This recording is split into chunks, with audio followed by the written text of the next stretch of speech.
What's going on, party people out there? It's your man, Mr. Direct. I know you recognize the voice. Pretty sure you recognize the face, too. But guess what? I'm bringing you something brand new. Guess what it's called? Real Talk Views. I thought she was going to fuck it up. It's the same premise as every other show we've ever done for you, the internet. Now we're bringing it to you this way. It's real people. Real conversation. Real talk. As usual, I'm your host, Mr. Direct, and alongside of me, I have... This is Double D. You don't want to ask what Double D stands for. You don't want to ask what Double D stands for. You really don't. It's like another level of craziness. Really.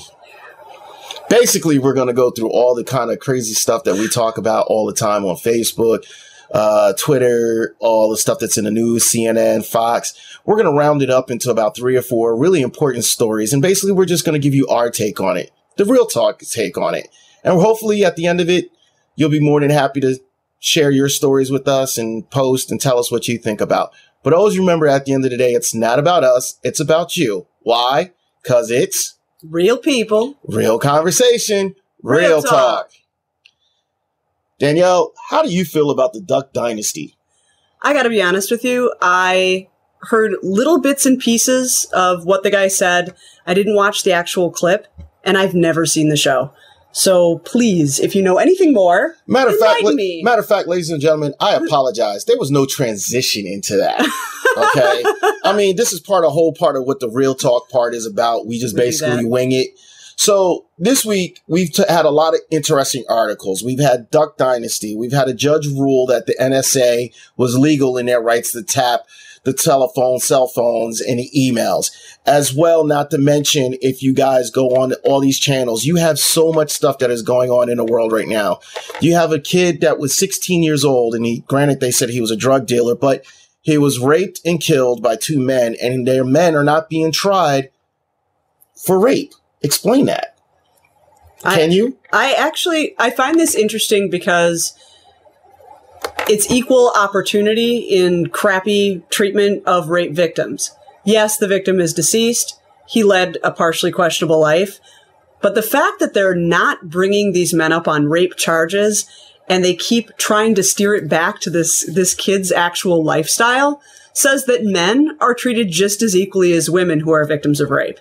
I think it's ludicrous that they're not bringing them up. I don't think it's men versus. I honestly believe it's black men. He was a black child. He had a sketchy past, and for them, it was so what? Right. You know, I guess they feel. You know, what's that expression that they use? Something's justice, devil's justice, or whatever. So he was doing the devil's work. So now he got found out. He got found out, and the devil took care of his work. These are the kind of stuff that we're going to always talk about. What were you about to say? Or as the cops used to call it, NHI, no humans involved. The cheater's justice. That's what they called it. Cheater's justice, yes. If you ever watched, what movie was that with Robert De Niro? Casino. Right, Casino. When he pulls the guy to the back and he goes, cheater's justice. And he takes a hammer and slams his hands. I guess that's what they were equating to this guy, like cheater's justice. You sold drugs, you did something bad. So who cares if you get killed? Right. You got what's coming to you. It was 2 really bad people getting rid of another bad person. So one equates out the other, I guess. Exactly. Sounds like bullshit to me, if you ask me. But then again, what do I know? Not much. Yes. Apparently not.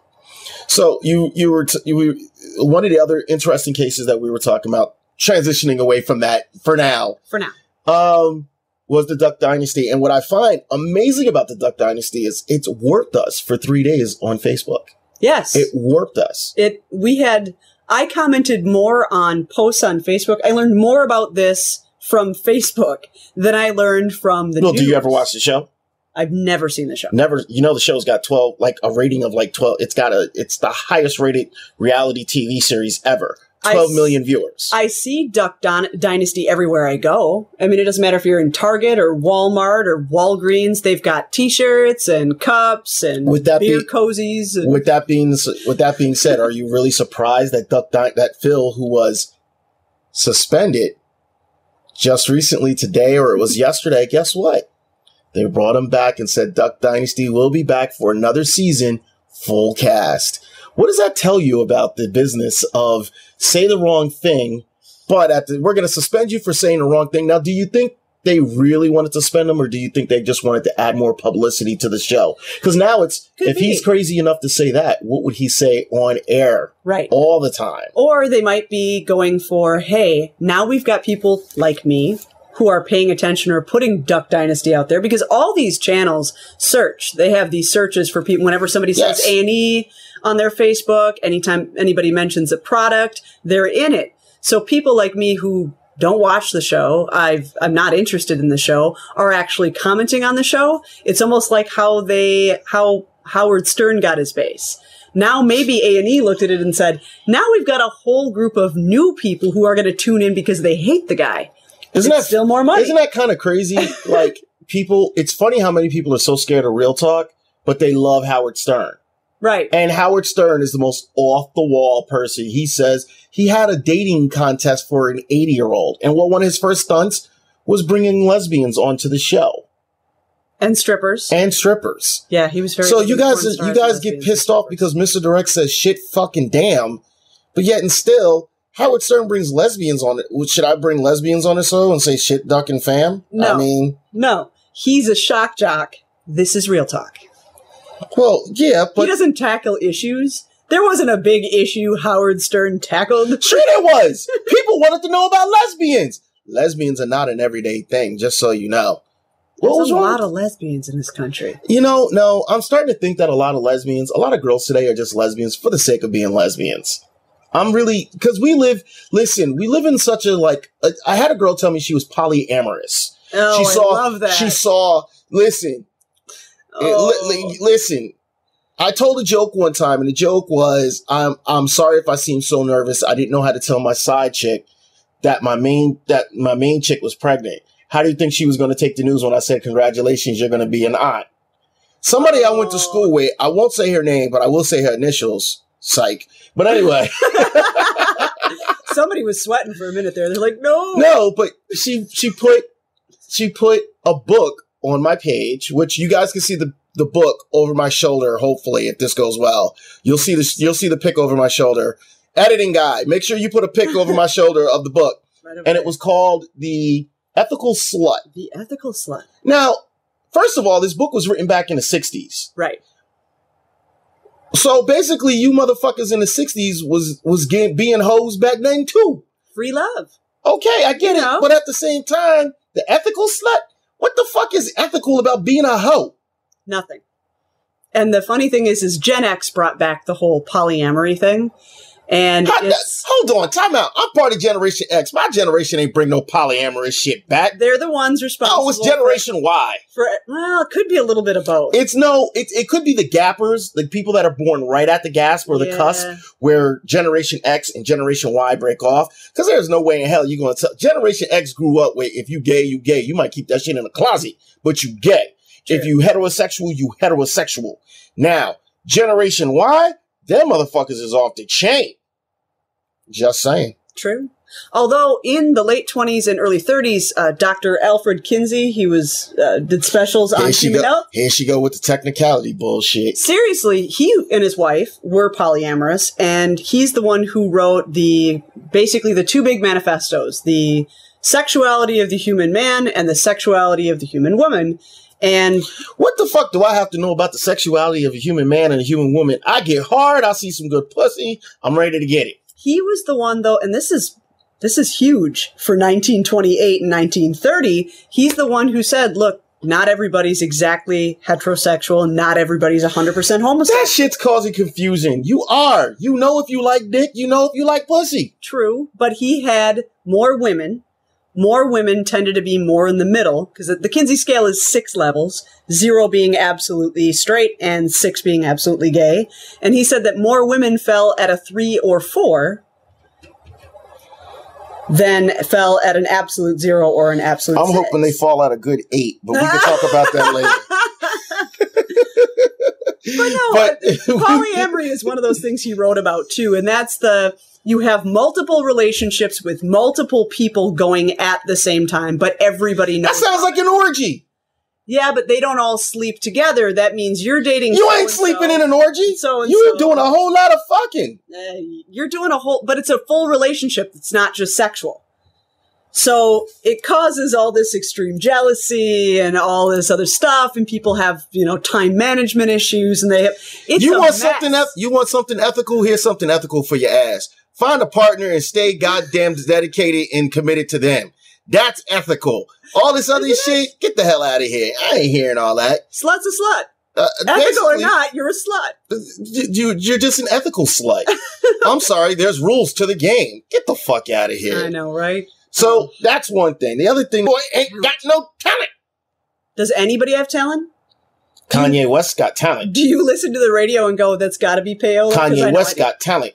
Kanye West? Kanye West got talent. Kanye West. And I don't really like to give Kanye West a big shout out all the time. Kanye West is a little bit of a arrogant asshole, but he's got talent. It takes talent to stand out and say what you feel and not worry about the backlash that you're going to get it. Because when you think about it, everybody's worried about their dollar. Everybody's worried about their pocket. Right. A lot of people that come out in the world today, all they do is give you images of what they want because they want you to perceive something. Right. Kanye West has got talent. He does have talent. I will give him that. He's got a talent for being an asshole. He doesn't know how can you beat that? He apparently hates being famous, which, when you have talent, you don't necessarily have to do the fame thing. It doesn't really... In his defense, though, let's be honest. Part of that really comes down to the fact is that he doesn't like all the attention he gets from it. Right. And he doesn't feel for what he does, he should get all this attention. So that's a little bit different. He doesn't handle it very well either. A lot of people don't handle fame well. I mean, Let's face it, talent does some crazy things. Here's something interesting. Did you know that somebody found $1 million ticket? In New York, they found $1 million ticket that was just blowing in the wind. A lottery ticket. Who is the asshole that is not smart enough to keep their hands on $1 million ticket? Can you please explain that one? I would like to know. Who is they're dead. Because if I had $1 million ticket blow out of my hands, that'd probably be it for me. I don't know about you, but do you sign yours? Like, I get a ticket when we did the Mega Millions. The Mega Millions was up to like $650 billion. You're supposed to sign it when you first get it? I signed them. I always sign them right away. Really? You're supposed to sign your tickets when you first get them? People say if you win, you're supposed to sign them, but I want to sign them first. Okay. Maybe that's why none of mine win. It could be. You're projecting the whole entire thing. Could be. I should sign it. This is the winning ticket. Could be. Why are people so upset with Miley Cyrus? That's another thing I don't get. I mean, Miley Cyrus, talent. Speaking of not having any talent, I can't name a Miley Cyrus song, so I have no idea what she was twerking to at the Grammys. I don't know. She's a kid who's trying to slough off this Disney image and come into her own. She may be a marketing genius, honestly, with all the attention she's getting right now. I think you have to be daring nowadays. When you start off as a kid, first of all, when you start off as a kid entertainer, and that's all you've been doing, they don't let you be crazy as a child. They create a clean-cut, prim and pristine image. You have to be daring in order to create something for yourself. You have to be daring in order to move up in this world and create something better.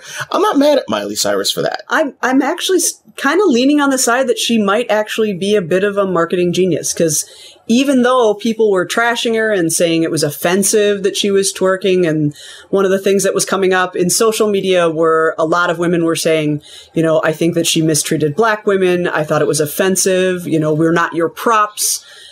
But no matter what, at the end of the day, they're talking about her.